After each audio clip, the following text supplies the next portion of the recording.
नमस्कार साथियों, एक बार फिर से नाचीज हाजिर है आपकी खिदमत में आपके लिए पेश करने के लिए एक और वीडियो। और वो वीडियो जो अपन बात कर रहे हैं वहां पर किसकी, शॉर्ट स्टोरी के एमसीक्यू की। और यहां पर ये जो अपना पार्ट चलेगा बेटा, ये पार्ट कौन सा रहेगा, वहां पर आपका पार्ट 2 रहेगा। एक पार्ट मैंने आपको ऑलरेडी वहां पर क्लियर करवा ही दिया है।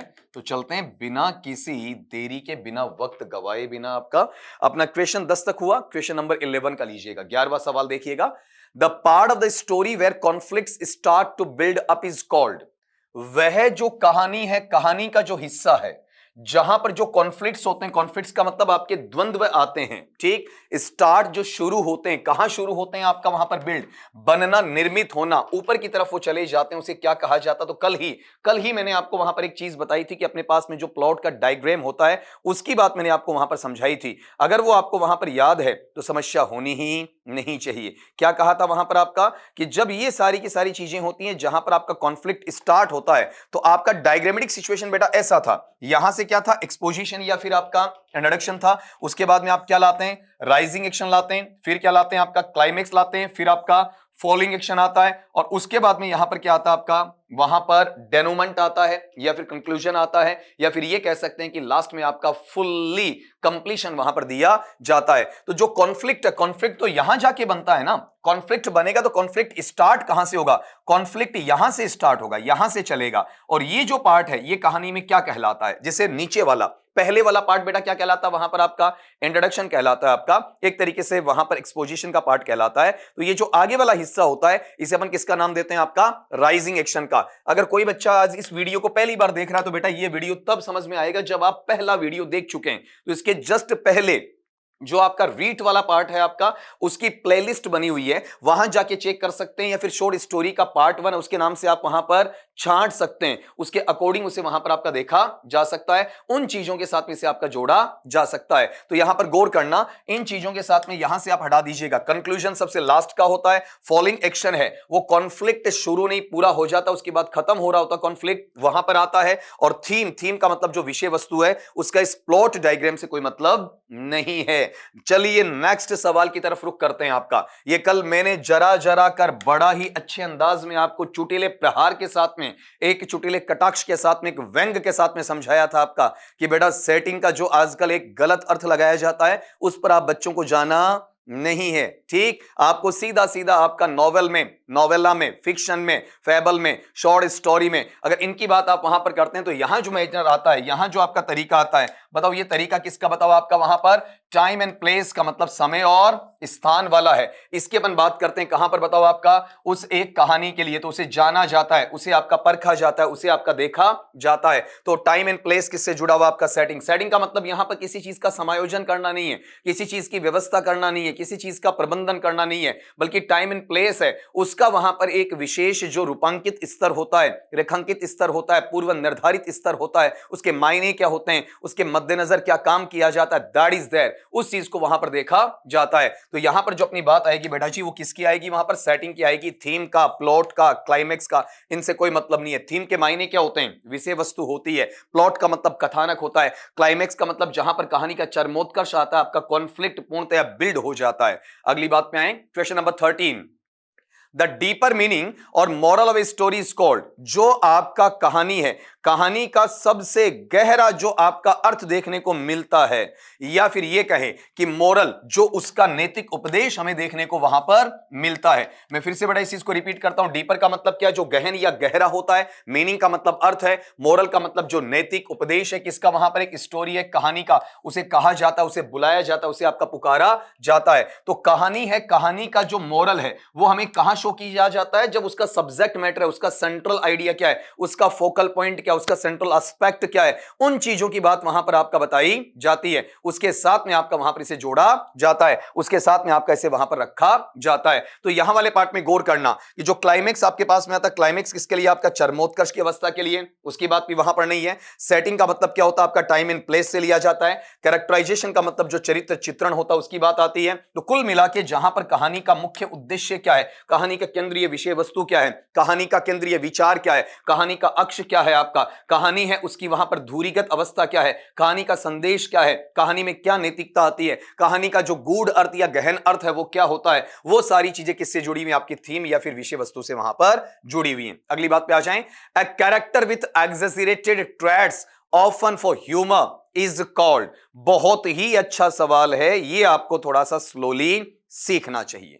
अगले ने कहा कि एक ऐसा कैरेक्टर, एक ऐसा पात्र, एक ऐसा चरित्र जो कि वहां पर एग्जेजरेटेड के मायने क्या होते हैं, अतिशयोक्तिपूर्ण, बढ़ा चढ़ाकर कहा गया, तिल का ताड़ बनाया गया, राई का पहाड़ बनाया गया। ऐसे जो आपके ट्रेड्स हैं, ऐसे जो आपके एट्रीब्यूट्स हैं, ऐसे जो आपके एटीट्यूड्स हैं, ऐसे जो आपके मैनर्स हैं, वो जनरली या फिर आपके सामान्य अवस्था में ह्यूमर का मतलब हास्य रस के लिए आपके बनाए जाते हैं, उन्हें कहा जाता है, क्या कहा जाता है, तो जो आपका व्यंग्य चित्र बनता है जिसे देखते ही सामने वाले को हंसी आ जाए, जो रीडर उसे पढ़ता है तो पढ़ने से पहले वहां पर उसको चित्र को देखता है और चित्र को देख के इस बात का आभास हो जाता है कि ये फलां व्यक्ति का है, ये फला अभिनेता का है, ये फला व्यापारी का है, ये फला राजनेता का है, ये फला सामान्य आदमी का है, और उसकी हंसी छूट जाती है और साथ में दिया हुआ मैसेज उसे गुदगुदाता भी है और गुदगुदाने के साथ में वहां पर उसे कटाक्ष प्रहार जो होता है उसके बारे में जानकारी भी देता है।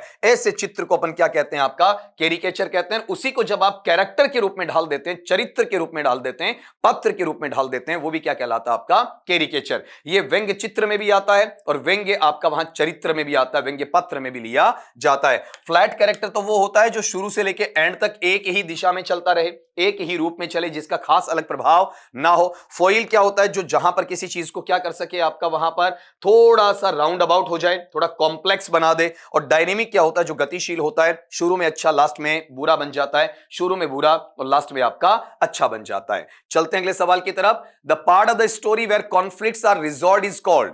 कहानी है, कहानी का वह हिस्सा, कहानी का वह रूप, आपका कहानी का वह जो भाग है जहां पर जो कॉन्फ्लिक्ट्स होते हैं, कॉन्फ्लिक्ट्स का मतलब जो आपके द्वंद्व होते हैं जिन्हें रिजॉल्व किया जाता है, रिजॉल्व का मतलब आपका दृढ़ निश्चित किया जाता है, जिन्हें आपका वहां पर संभाला जाता है, इज कॉल्ड, उन्हें कहा जाता है। उन्हें क्या वहां पर कहा जाएगा, इस चीज को आपको देखना है। तो कहानी का वह हिस्सा जहां पर आपके कॉन्फ्लिक्ट्स होते हैं उनको रिजॉल्व किया जाता है, उनका समाधान करने का काम वहां पर किया जाता है। अगर उनकी बात अपन वहां पर करते हैं तो कौन सी चीज है जहां पर कॉन्फ्लिक्ट क्या होता है, आपका सुधरता है। तो आपको पहले पता होना चाहिए कि कॉन्फ्लिक्ट आता कहां है, यह चीज आपको देखना है। तो सबसे पहले, जैसे मैंने थोड़ी देर पहले आपको फिर से बताया था, यहां पर जैसे यहां से क्या होता है, कहानी स्टार्ट होती है, उसका इंट्रोडक्शन है, उसका एक्सपोजिशन है, फिर यहां पर आपका कॉन्फ्लिक्ट स्टार्ट हो जाता है जो राइजिंग एक्शन में आता है, क्लाइमेक्स में आते आते कॉन्फ्लिक्ट पूरा रूप ले लेता है, फिर कॉन्फ्लिक्ट का प्रभाव खत्म होता है, वो आपका फॉलिंग एक्शन में आता है, और यहां लास्ट में उसका क्या होता है, आपका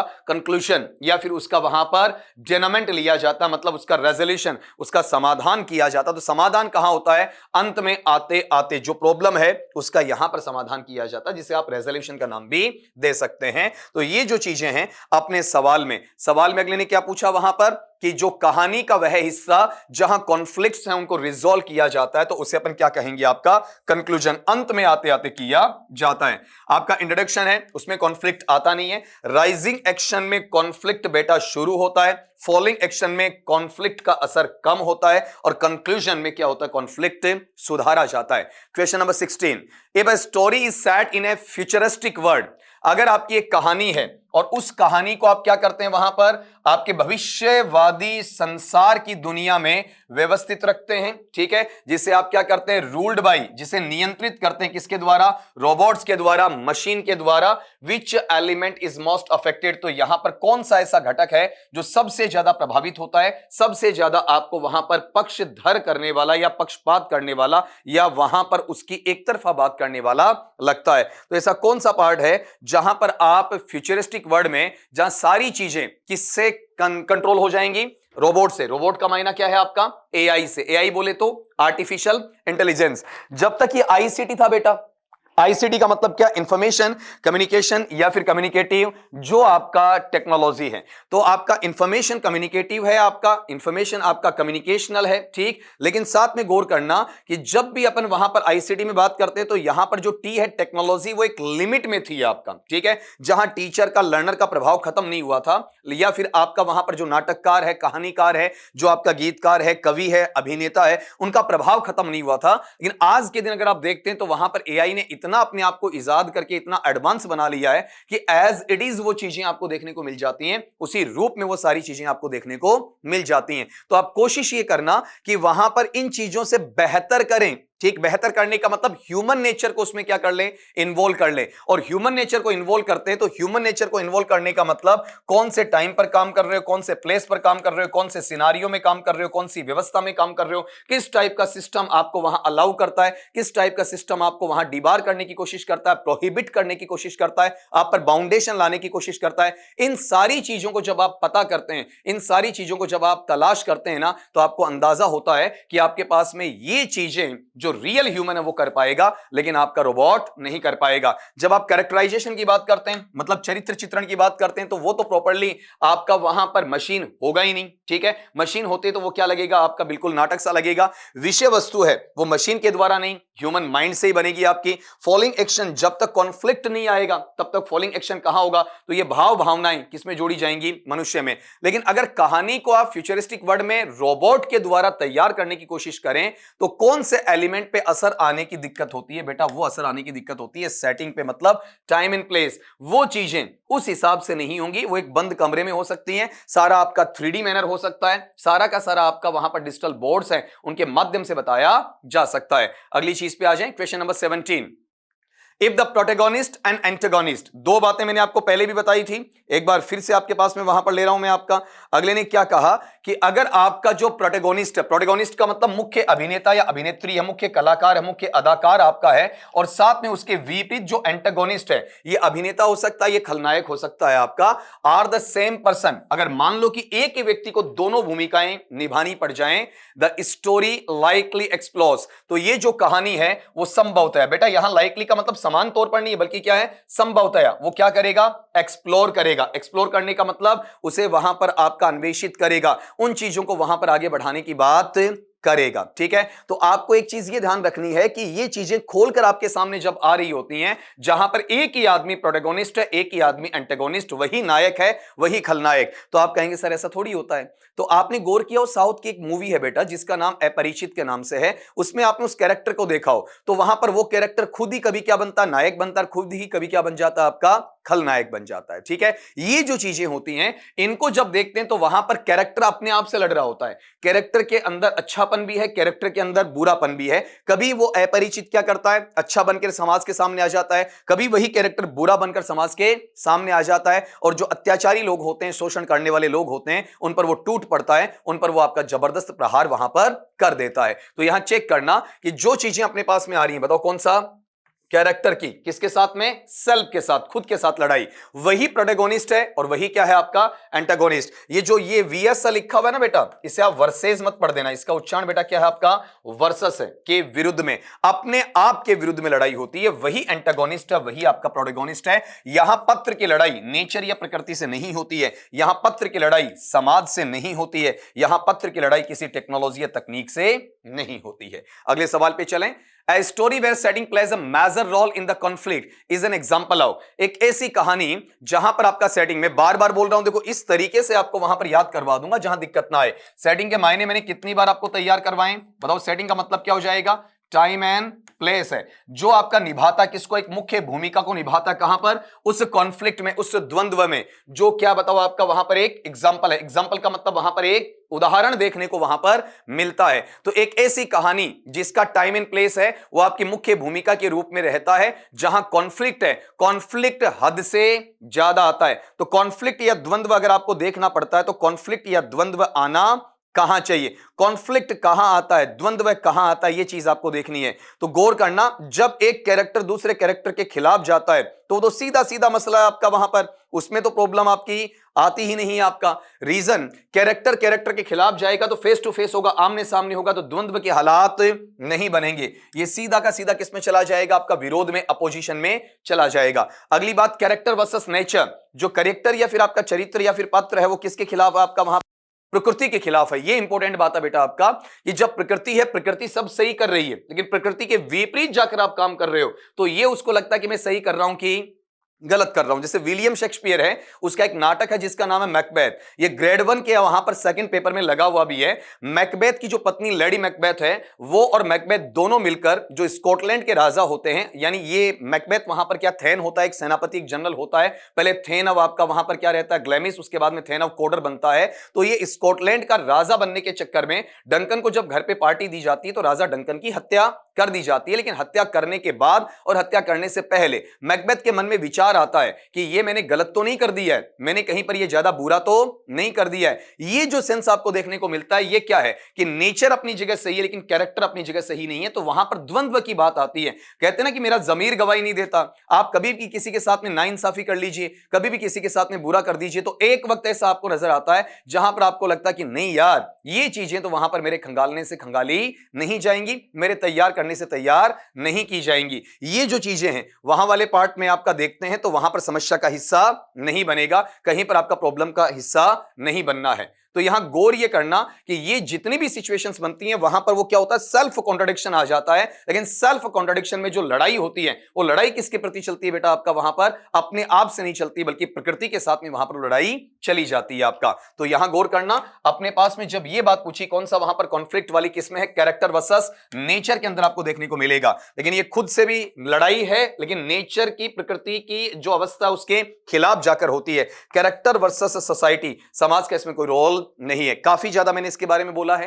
क्वेश्चन नंबर 19 लो, the part of the plot where loose ends are tied up is called. इसमें सबसे पहले बेटा एक चीज मैं तुम्हें यह बताऊंगा आपका कि जब चीजें हैं वहां पर इस टाइप की होती हैं तो सबसे बड़ी बेटा समस्या पता है क्या होती है आपकी, सबसे बड़ी समस्या वहां पर यह रहती है कि आप कई बार उच्चारण ढंग से नहीं कर पाते। जैसे मेरे पास में यहां पर एक टर्म है और वो टर्म बेटा क्या पढ़ा गया बताओ आपका, वहां पर LOOSE ऐसा आपका पढ़ा गया, तो हम लोग क्या करते हैं, इसे लूज पढ़ देते हैं। तो आप सब बच्चों को यहां पर समझा दूं बेटा, इसका उच्चारण लूज नहीं होता है बल्कि क्या होता है आपका, लूज होता है। इस तरीके से वहां पर इसका उच्चारण आपका लिया जाता है। ये क्या बनेगा बताओ आपका, लूज बनेगा। उसके साथ में इसे जोड़ा जाएगा। तो एक बार इसका अभ्यास आप वहां पर कर लीजिएगा, उसके साथ देख लीजिएगा।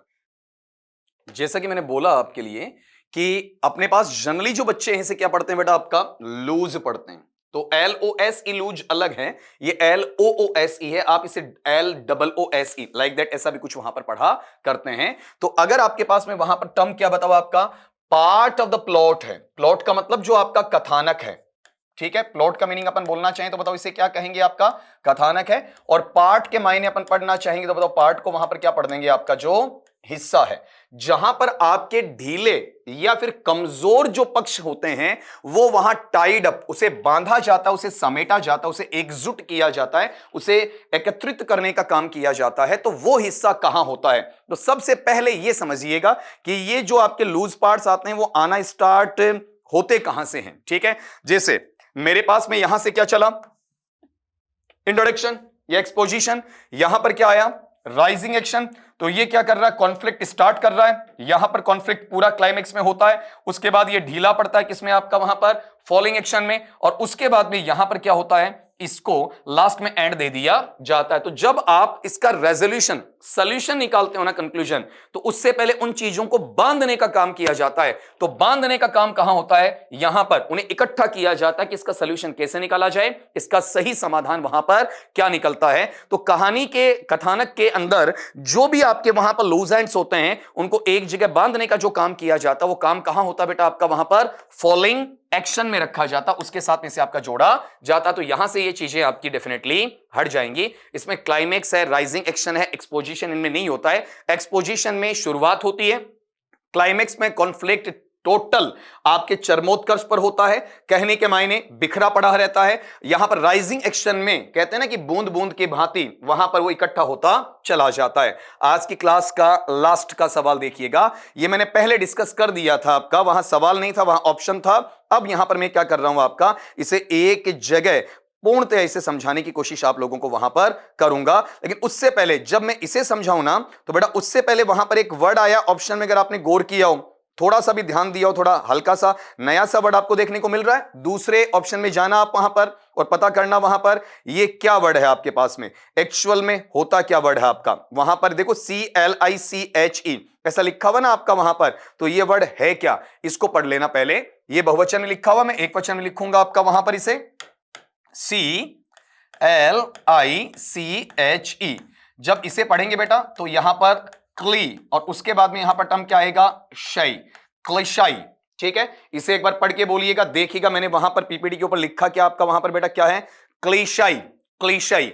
तोड़ दीजिएगा, यहां पर तोड़ेंगे तो क्या बनेगा, कै के साथ में आपका ले के साथ में आपका बड़ा ई, उसके साथ में यहां पर टर्म क्या है आपका शय, और शय के साथ में यहां पर टर्म लेंगे, बताओ ये क्या बनेगा, ए बनेगा। तो यहां पर क्या आएगा, कै के साथ में ले के साथ में ई के साथ में आपका शय, और शय के साथ में यहां पर क्या आ जाएगा, ए आ जाएगा। बताओ ये जो टर्म है ये किसमें चला जाएगा आपका वहां पर, क्लिशई, क्लिशई, इस तरीके से वहां पर आपका लिया जाएगा। अब ये जो मैनर आपके पास में आ रहा है ना, इस मैनर के अकॉर्डिंग आपको देखना कि यहां पर ये होता क्या है। आप इसे क्लीचे ऐसा नहीं पढ़ेंगे, ये ऐसा आगे तो क्लिशाइज, क्लिशाइज इस तरीके से बोल देंगे आपका, क्लीचेज ऐसा नहीं पढ़ेंगे। एक्चुअल में कोई वाक्यांश है, कोई टीका टिप्पणी है, कोई अवधारणा है जो प्रायकर कही जाती, अभिव्यक्त की जाती है, लेकिन वाकई में वो ना तो मौलिक होती है और ना ही आपका वहां पर वास्तविक होती है, ना ही किसी बेस पर होती है आपका। उसे अपन क्या कहते हैं बताओ आपका वहां पर, क्लीशे। मतलब एक धारणागत आधार आपने बना जरूर लिया है, लेकिन यथार्थ में उसके लिए वहां पर कोई जगह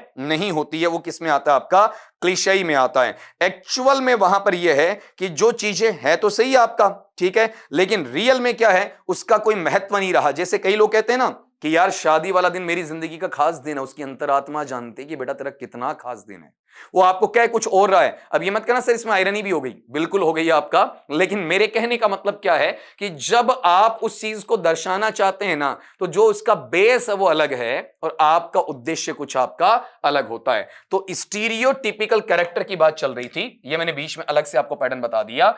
स्टीरियो, जैसे गाड़ी का मैंने एक उदाहरण दिया होगा, स्टीरियो रहता है तो वैसा का वैसा उसमें कोई चेंज नहीं आता है। इस टाइप का जो कैरेक्टर होता है, उस कैरेक्टर को आप देखते हो ना तो वो बिना महत्व का होता है, महत्व उतना नहीं होता है।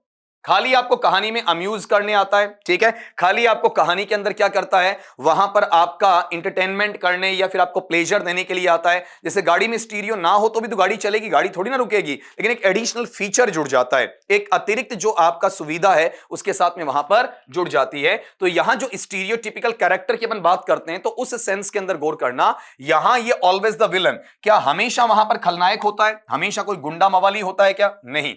स्टीरियोटिपिकल तो जस्ट ऐसा पार्ट है जो आपको एंटरटेन करेगा।